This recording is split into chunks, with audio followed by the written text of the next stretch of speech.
Nós estamos muito alegres com aquilo que Deus está fazendo aqui nessa casa. E nós vamos cada dia mais na direção de prosperar, de melhorar e de avançar. E o que eu vou pregar hoje, eu preciso de muito da sua atenção, porque eu vou ler aproximadamente 30 versículos, mas eu vou ler pausadamente, e o meu tema hoje para você é mais nobre do que eu. Diga, mais nobre do que eu. Essa palavra que eu vou ministrar aos irmãos hoje, ela não é uma palavra que é fruto de um estudo ou de algo que eu ouvi. É uma experiência que eu estou tendo com o Senhor, uma experiência.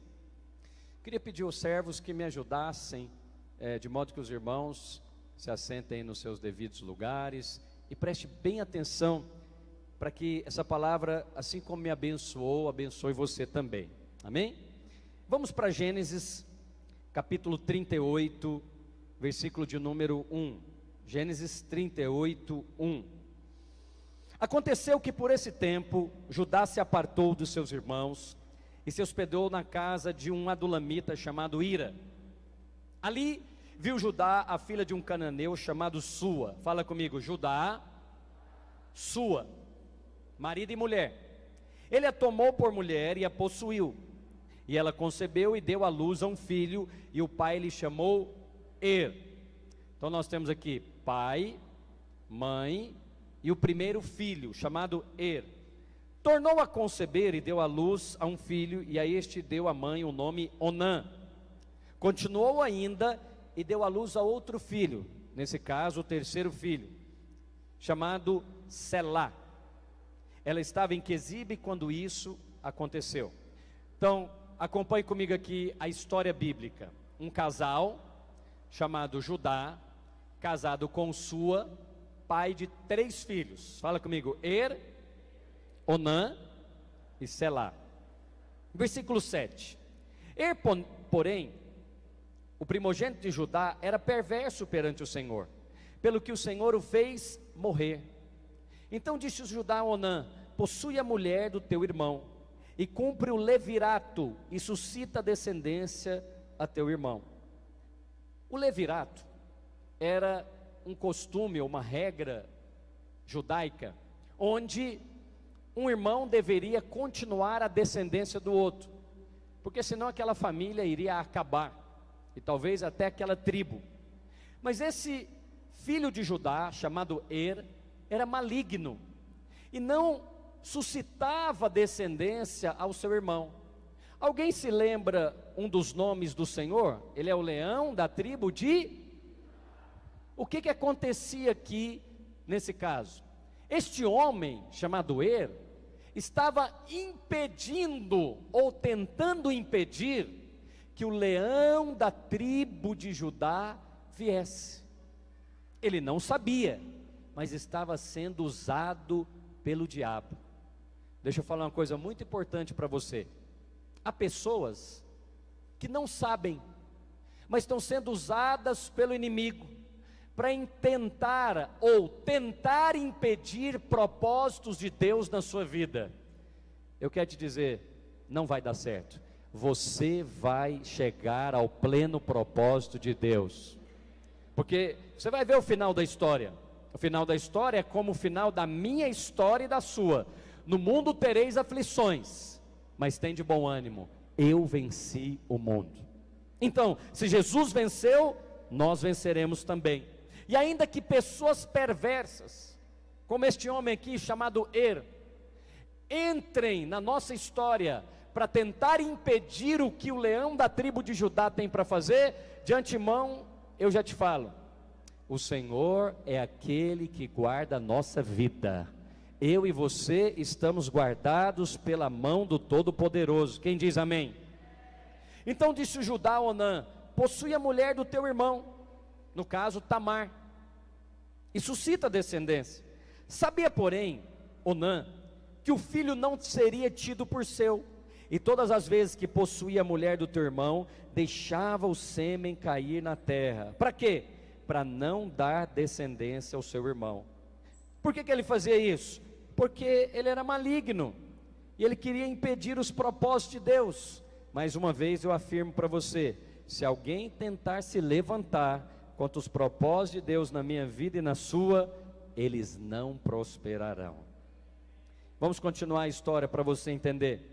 10. Isso porém fazia o que era mal perante o Senhor, pelo que também o Senhor o fez morrer. 11. Então disse Judá a Tamar sua nora. Preste atenção que aqui começa a história de Tamar, que agora ficou viúva pela segunda vez. Ela casou-se com ele morreu. Onã era para suscitar a descendência, ele morreu também. Essa mulher ficou duplamente viúva. O sogro então lhe faz uma promessa. Olha a promessa no versículo 11. Então Judá disse a Tamar: permanece viúva em casa de teu pai, até que Selá meu filho venha a ser homem, para que não morra também este como seus irmãos. Tamar era uma mulher crente, temente a Deus, mas ela passou por uma das maiores tribulações que uma mulher pode passar. Ela perdeu o seu marido, ficou viúva. Mas ela não ficou viúva apenas uma vez, ela ficou viúva 2 vezes. Meus irmãos, você é de Deus. Quantos sabem que são de Deus? Você é amado de Deus. Você também sabe que é amado de Deus? Mas ainda assim, nós podemos passar por muitas aflições. Essa mulher era de Deus. Ela era tão de Deus que através da linhagem dela veio Cristo, o nosso Senhor. Mas você não sabe o final da história, por isso não julgue ninguém antes que a história esteja concluída. Você está me ouvindo, videira? Você está me ouvindo também aqui pelo canal? Não julgue ninguém pelas circunstâncias que ele está vivendo. Por quê? Porque as circunstâncias de Tamar eram horríveis. Alguém que olhasse para ela poderia pensar: essa mulher é amaldiçoada. Ela já ficou viúva de 2 homens. Muitos julgam crentes assim. Como que eles julgam você? Eles julgam: se você fosse mesmo de Deus, você estaria prosperando. Mas eu vejo que você não está prosperando. Então, vai comigo aí para o primeiro ponto. Tamar foi injustiçada. Diga, injustiçada. Alguém aqui já foi injustiçado também? Vou nem pedir para você levantar a mão. Por quê? Porque Tamar não teve culpa no cartório. O seu primeiro marido morreu, o seu segundo marido morreu, e agora no versículo 11, o sogro vem a ela e diz: Tamar, vai viúva para a casa do teu pai. Olha o versículo 38, capítulo 38, versículo 7. Porém, o primogênito de Judá era mau diante dos olhos do Senhor, por isso o Senhor o matou. Ela foi injustiçada. Quem fez mal a ela foi Presta atenção que eu vou te dizer agora. Se tem pessoas que se levantaram para planejar o seu mal, o Senhor mesmo dará cabo delas. Você não precisa ser o vingador, porque um dos nomes do Senhor na Bíblia é o vingador. Se você se tornar o vingador, então ele sai de cena. Mas se você confiar toda a justiça nas mãos dele, você não precisa realizar nada. Você tem um advogado junto ao céu chamado Jesus Cristo. Essa mulher, ela é impressionante, porque ela foi injustiçada uma vez, foi injustiçada 2 vezes. Primeiro por segundo por Onã, mas terceiro por Judá. O próprio sogro falou para ela: olha, volta para a casa do teu pai, até que meu terceiro filho Selá cresça, tenha mais de 20 anos e te seja dado por marido. Mas só que Judá não fez isso. Foi feita uma promessa. Olha o segundo ponto. Tamar foi enganada. Você também já foi enganado? Você também já foi enganado? Fique em paz. O Senhor está trabalhando ao seu favor. mas você precisa ter a mesma atitude de Tamar. Qual que é a atitude que Tamar teve? Quando o sogro falou para ela voltar para a casa do pai, ela voltou. Ela se humilhou. Era muito humilhante em Israel, e até os dias de hoje, muito mais naquele tempo do que hoje, uma mulher casada uma vez, casada uma segunda vez, depois voltar para a casa do seu pai, mas com vestes de viuvez. Ela tinha que vestir uma roupa preta e sair para a rua com aquela roupa dizendo: eu sou viúva, eu estou aguardando o meu sogro trazer o seu filho para que eu case. Ou seja, todos os dias daquela mulher não eram dias do presente, ela vivia no passado. Talvez você está como ela, remoendo o passado, remoendo a injustiça, remoendo o engano. O patrão prometeu e não cumpriu, a promoção que ele disse não chegou, e provavelmente, pelo andar da carruagem, não vai chegar. E a revolta começa a surgir no seu coração, a indignação começa a surgir no seu coração, e ao invés de colocar na mão de Deus, você cai na tentação de fazer justiça com as próprias mãos. Eu pergunto para os irmãos: Tamar fez isso? Videira, Tamar fez isso? Não. Versículo 11: então disse Tamar a Judá: permanece viúva na casa do teu pai, até que Selá meu filho venha ser homem, para que não morra também este como seus irmãos. No decorrer do tempo, morreu a filha de Sua, mulher de Judá. Agora quem ficou viúvo foi Judá.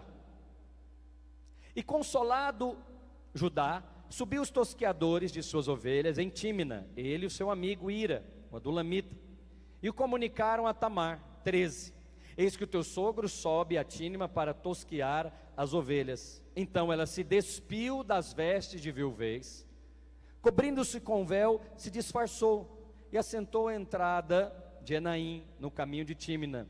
Pois via que Selá, olha aqui, pois via que Selá, o terceiro filho de Judá, já era homem, e ela não fora dado por mulher. Terceira coisa, Tamar foi esquecida. Fala comigo: injustiçada. Fala comigo: enganada. E agora esquecida. Deixa para lá. Fizeram a promessa para mim e para você e deixaram para lá. Fizeram a promessa para você, mas deram para outro. Você ouviu lá no seu trabalho, e a vez era sua, mas alguém que tem uma pechada, que tem um parentesco, subiu no seu lugar. Fala comigo: injustiçada. Fala comigo: esquecida. O rapaz já era homem, e Judá não cumpriu a sua promessa. Vendo Judá, teve por meretriz, pois ela tinha o rosto coberto. Então dirigiu ela no caminho e lhe disse: vem, deixa-me possuir-te, porque não sabia que era sua nora, naturalmente, porque ela estava com o rosto coberto. Ela então respondeu: que me darás para coabitares comigo? Ela falou: você vai me dar que garantia? Sabe que essa é uma das características de alguém que foi injustiçado, que foi esquecido e que foi enganado. Não confia mais em ninguém, sempre está pedindo uma garantia. Será que você se encontra assim hoje? Você não confia mais no marido, porque tem 15 anos que você está casado, ele diz que vai mudar, mas não muda. Aí sabe o que você faz? Não, agora eu quero uma garantia. Agora eu quero uma garantia. Por quê? Porque por 3 vezes, 2 ela ficou viúva, e o terceiro, o rapaz já era homem, e a promessa não cumpriu. Então, agora ela estava desconfiada. Versículo 17, ele respondeu, Judá: enviar-te-ei um cabrito do rebanho. Perguntou ela: dar-me-ás penhor para que o mandes? Você vai me dar garantia? Olha ela pedindo penhor. Lembra do penhor da caixa? O que é? É uma garantia do valor que você vai pegar. aquele penhor fica lá, você leva o valor que foi estipulado por aquela garantia. Eu queria te abençoar uma coisa, especialmente você que é mineiro. Quantos que são nascidos em Minas Gerais aqui? Levanta a mão. Imagina, a maioria, como eu. Se você é mineiro como eu, provavelmente você foi ensinado a desconfiar e não confiar. Você está rindo porque é verdade. Você foi ensinado. Lá em Santa Catarina fazem isso, pastor Arthur? Não. Uma característica de Minas Gerais. Por isso que dizem a respeito dos mineiros que eles são desconfiados. Podem falar isso a respeito de outros, mas não falarão a respeito de nós. Porque quem é desconfiado também não é digno de confiança. Essa palavra quem me deu foi o pastor Aloísio, e o meu pai falava sempre o contrário. Você tem que desconfiar. Você veste essa roupa, mas ela rasga, deixa você sem roupa. Provavelmente falaram para você a mesma coisa. É culpa dos nossos pais? Não. Eles não nasceram debaixo do evangelho. A mentalidade é velha, precisa ser transformada. Alguém aqui está tendo a sua mentalidade transformada? Então você às vezes precisa lutar contra o quê? Contra a desconfiança. Desconfiança na casa, desconfiança no trabalho, desconfiança na igreja, desconfiança por todos os lados. Então tem um exercício espiritual para você que Tamar realizou. Tamar esperou e confiou no Senhor. Porque todos ao redor dela, Tiago, enganaram, iludiram e esqueceram. Vê se essa não é a nossa história. Vê se essa não é a nossa história. E aí, algumas pessoas até querem trazer isso para a vida da igreja. E eles dizem, não confio mais. E a estratégia do diabo é que você faça disso um rótulo para todas as demais pessoas. Não confio mais em homem, por isso que eu não quero mais me casar. Não confio mais em nenhum profissional. Não confio mais em nenhum pastor, não confio mais em nenhuma igreja. O diabo acaba com os seus relacionamentos, o diabo acaba com as suas amizades, o diabo acaba até com a sua comunhão, porque ele veio para matar, roubar e destruir.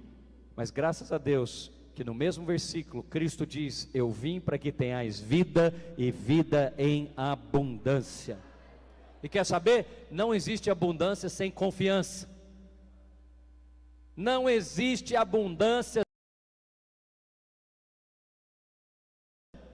É necessário confiança.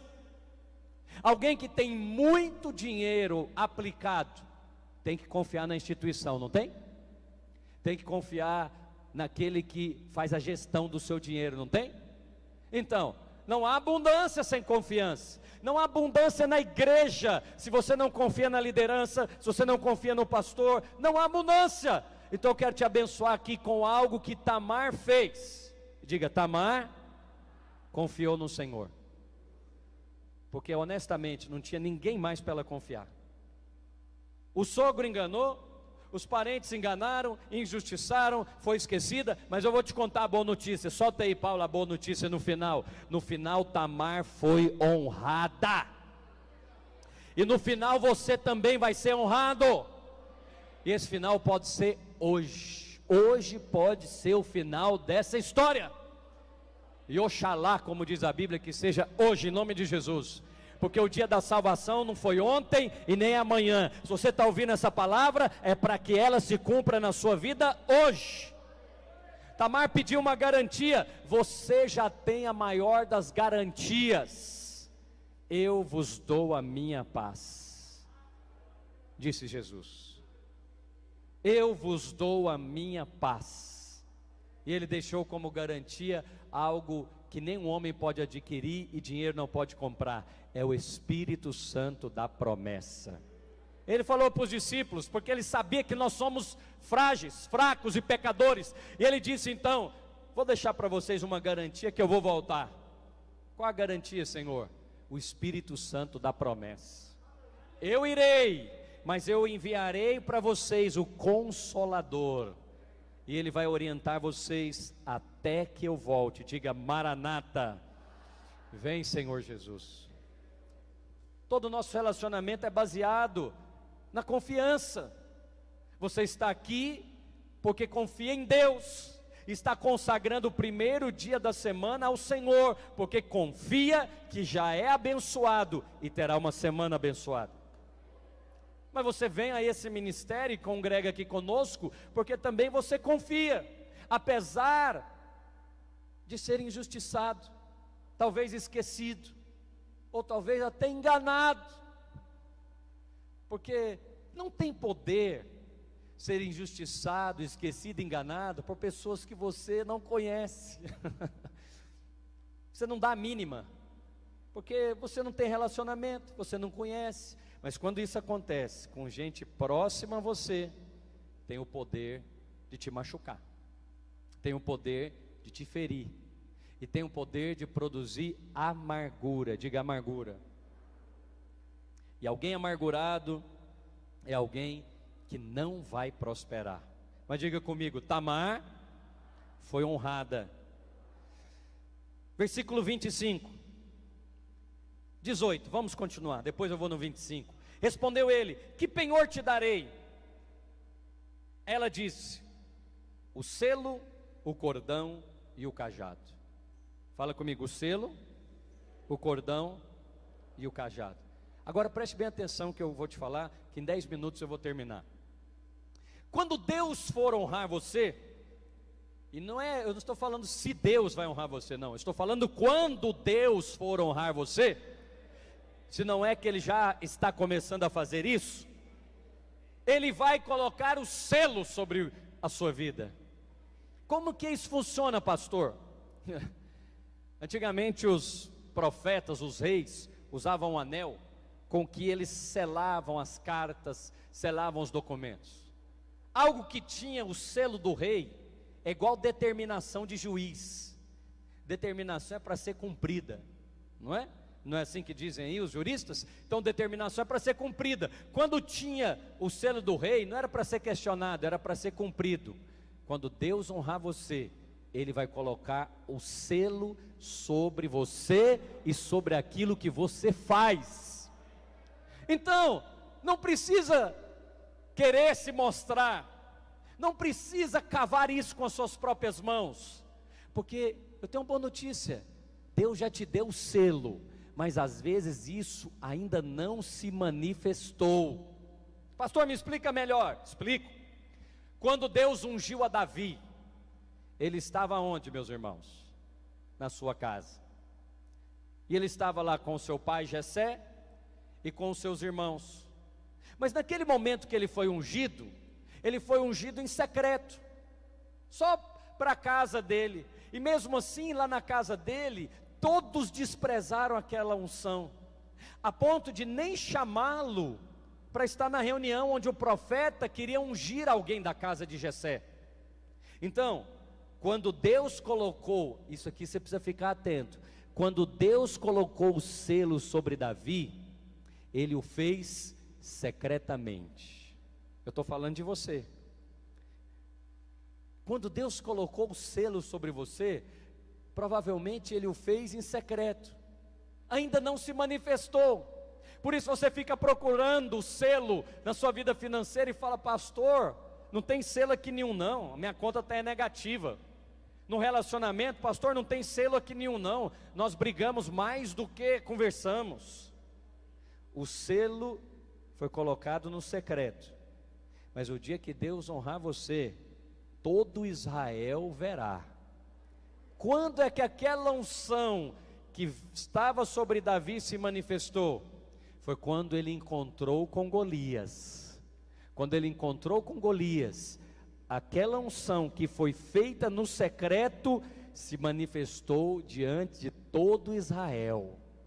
Moral da história: não é se não, é quando Deus honrar você, Ele vai colocar o selo sobre a sua vida, e todo Israel verá, sua família verá, os colegas de trabalho verão, os irmãos da igreja verão, os seus parentes verão, e eles vão falar: tem algo de Deus acontecendo nessa igreja.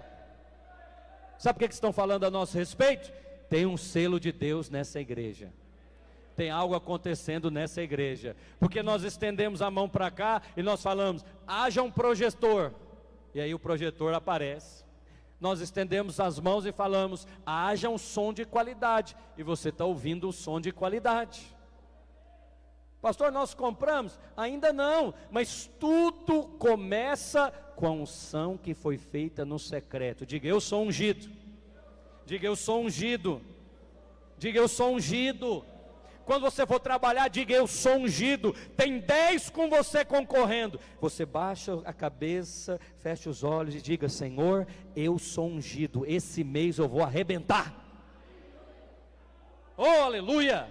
Você chega lá no seu trabalho, chega lá na sua célula, você olha e fala, não estou vendo nada, não tenho recurso, não tenho dinheiro, o que eu estou vendo é um vale de ossos secos. Você fecha os olhos e ora a Deus, e lembra da pregação, eu tenho o selo de Deus. A história de Tamar era muito triste, ela tinha opróbrio, injustiça, vergonha e derrota, mas eu vou te contar o final da história. Segunda coisa que Deus faz quando Ele vai honrar você, Ele te dá um cordão. O que é um cordão? Foi o que Tamar pediu para Judá. É algo que é colocado sobre o seu pescoço. É um colar. O que isso tem a ver, pastor? Tem a ver que quando o Senhor quer honrar você, Ele não faz isso de uma maneira distante, Ele faz isso de uma maneira próxima. Ele faz isso de modo que fique apegado a você, no seu corpo. Pastor, eu não estou entendendo. Então vou te explicar melhor. Quando você é um homem honrado, uma mulher honrada por Deus, a honra não se manifesta somente em um lugar. Não, ela vai junto com você. Você carrega esse favor, você carrega essa bênção. Toda injustiça, todo o opróbrio, todo o engano, toda a vergonha ficou para trás. Vão testemunhar a respeito de mim e de você. Lá vai um homem abençoado, lá vai uma mulher abençoada. Onde ele coloca a planta dos pés é abençoado. Tudo que vem até as mãos dele para fazer é abençoado. Quem aqui tem um cordão da parte de Deus no seu pescoço? Diga, eu tenho. Então, você não pode ir trabalhar, viajar, estar com seus parentes pensando que é um deles. Não, não é. Você é separado. Quem tem um cordão é separado. Quando você vê um animal doméstico na rua, se ele tem uma coleira, o que significa?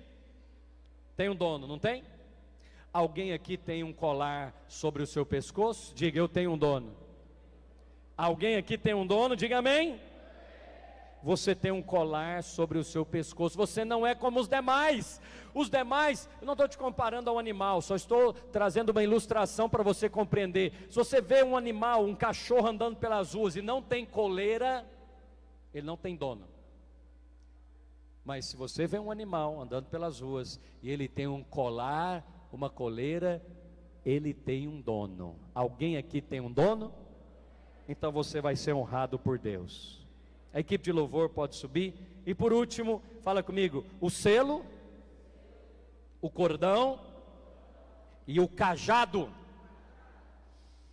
Quando Deus vai honrar alguém, e você é a Tamar da história, injustiçada, esquecida, ignorada, mas não por Deus, só pelos homens, Ele vai colocar o teu selo. Oh, aleluia! Quando coloca o selo, não precisa explicar nada. Estou vendo aqui visitas ilustres, pastor Eduardo, o Mateus e Abel, sejam bem-vindos. Precisa falar alguma coisa, pastor Eduardo, a respeito do que está acontecendo aqui? Não precisa. Quando Deus põe o selo, não cabe explicação nenhuma, todo mundo está vendo a bênção. Você que nos acompanhou, recebi aqui num aplicativo que manda fotos, né, de 1 ano, 2 anos, 3 anos atrás.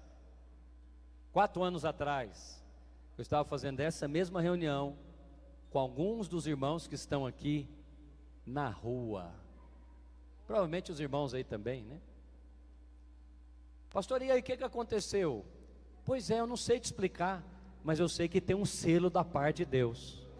Pastor, o que você fez? Não, eu só fiz o que eu faço 52 domingos no ano. Eu venho aqui pregar a palavra. Enquanto você faz o que você tem que fazer, Deus vai fazer o trabalho dele. E Ele vai honrar você.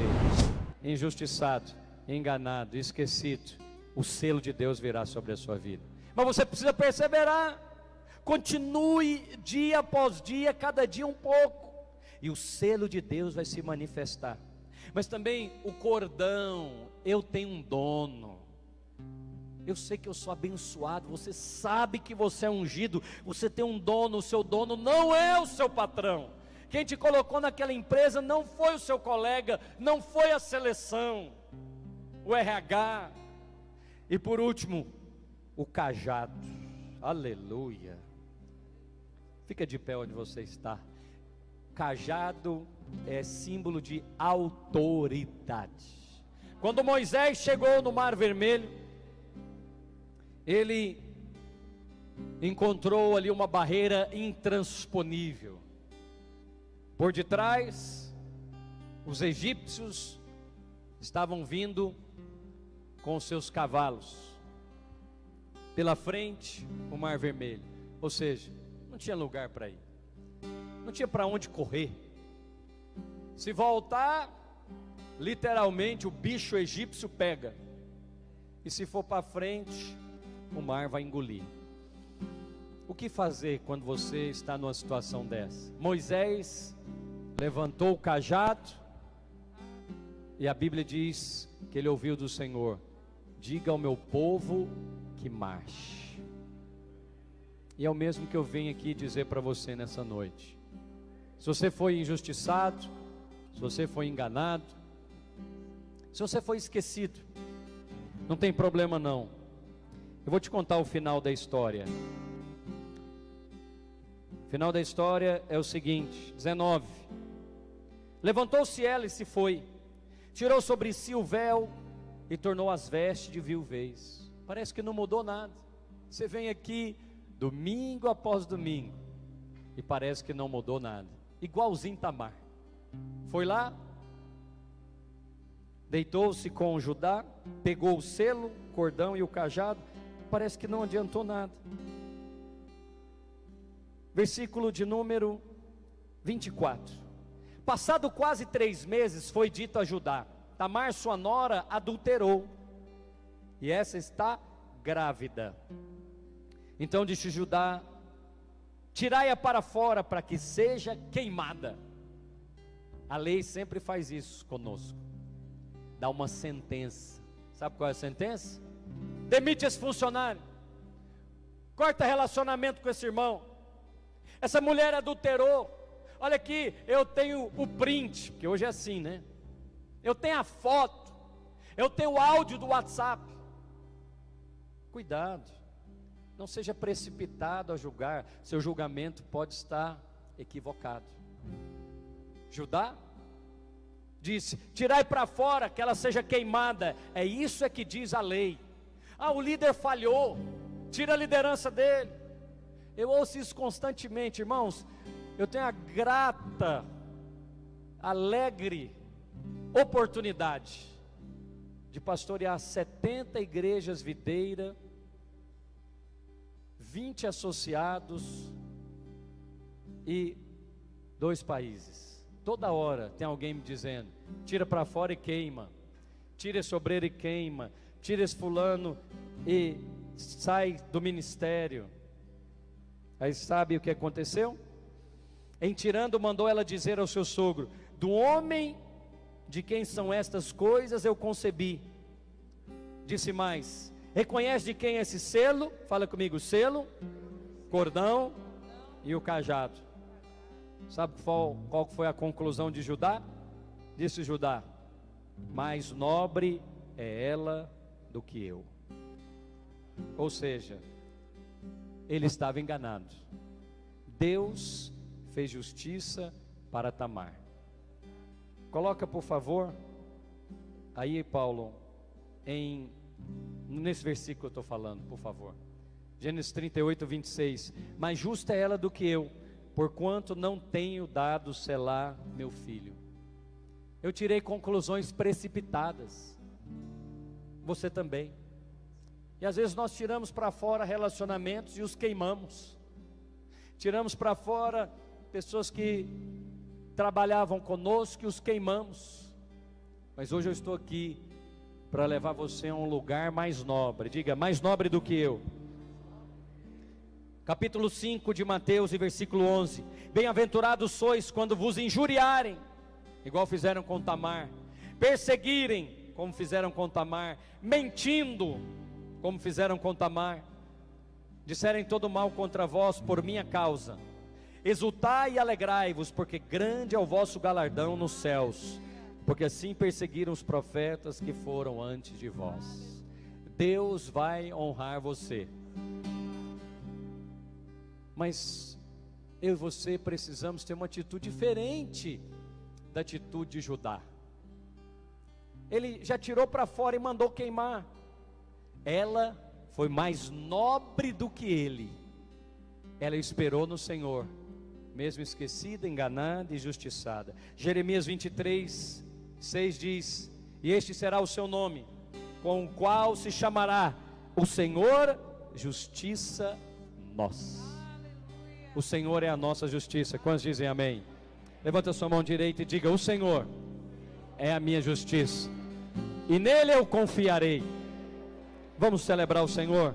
Enquanto nós cantamos um cântico, eu gostaria que você orasse hoje e diga para o Senhor: eu quero ser mais nobre do que os demais. Eu não quero precipitar, Senhor. Eu quero esperar a tua justiça. Eu quero esperar a honra do Senhor chegar sobre a minha vida, sobre a minha casa e sobre essa igreja, em nome de Jesus. Ore ao Senhor, e aí nós vamos no final encerrar juntos. Deus não rejeita oração. Oração é alimento.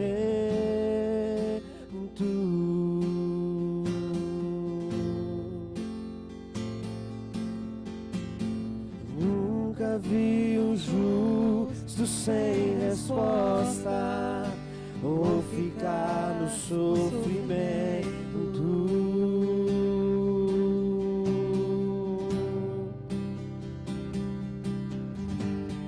Basta somente esperar o que Deus irá fazer.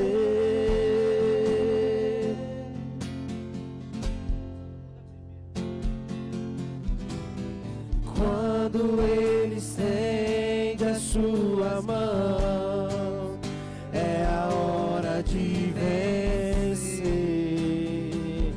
Então louve, simplesmente louve. Tá chorando, louve. Precisando, louve. Tá sofrendo, louve. Não importa, louve. Injustiçado, louve. O louvor invade o céu. Esquecido, louve. E Deus vai na frente, abrindo o caminho, quebrando as correntes, tirando os espinhos, ordena aos anjos pra contigo lutar. Ele abre as portas pra ninguém mais fechar. Ele trabalha, Ele trabalha, Ele confia, Ele trabalha contigo, de noite ou de dia. Erga tuas mãos, sua bênção chegou. com muito louvor, igreja. Cantar e com muito louvor, com muito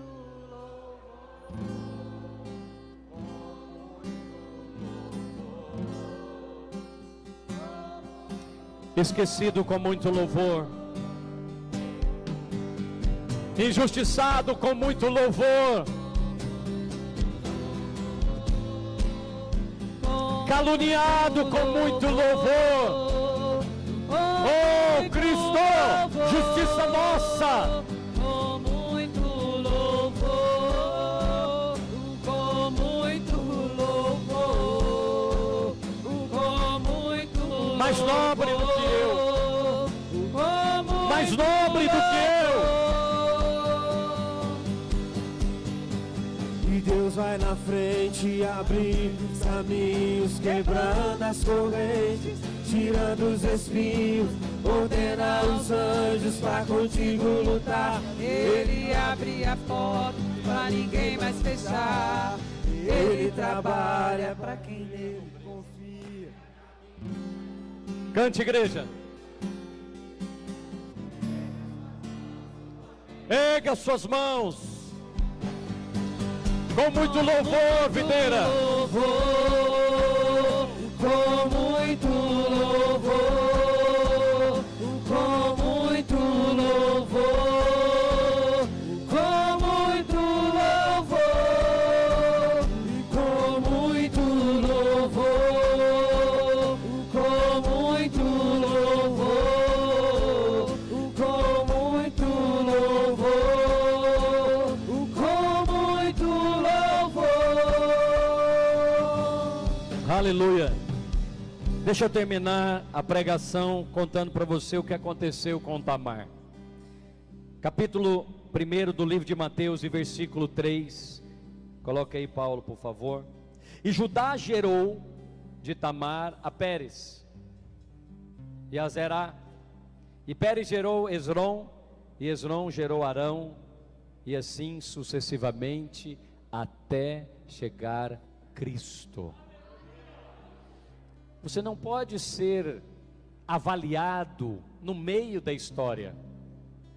Você não pode ser avaliado pelas circunstâncias, porque elas podem ser desfavoráveis momentaneamente. Mas eu tenho certeza que o final da história para você é uma boa história, é uma boa notícia. Seja mais nobre que os demais. Quando chegarem com a injustiça, lembre-se do que nós pregamos, lembre-se do que nós cantamos. Quando chegarem com a promessa não feita, lembre-se, quem fez a promessa para você não foi o seu patrão, não foi o seu cônjuge, não foi o pastor da igreja. Quem fez a promessa para você é fiel. Eu queria te abençoar essa semana, experimentando dessa nobreza na sua vida e sendo mais nobre do que os demais. Coloca a mão no seu coração. Nós vamos encerrar orando e ministrando louvor ao Senhor. Diga assim: Senhor Jesus, eu creio e confesso que o favor de Deus está sobre a minha vida. Eu esperarei no Senhor e tenho certeza que a honra de Deus virá sobre a minha vida. O teu selo, o teu cordão e o teu cajado já são comigo, em nome de Jesus. Aleluia, aleluia, aleluia. Dê uma salva de palmas ao Senhor. Tem uma semana de vitória e nós estamos encerrados em nome de Jesus. Vamos celebrar o Senhor, vamos louvar o Senhor. E você pode se despedir de 2, 3 irmãos, dizendo para ele: você é mais nobre do que eu.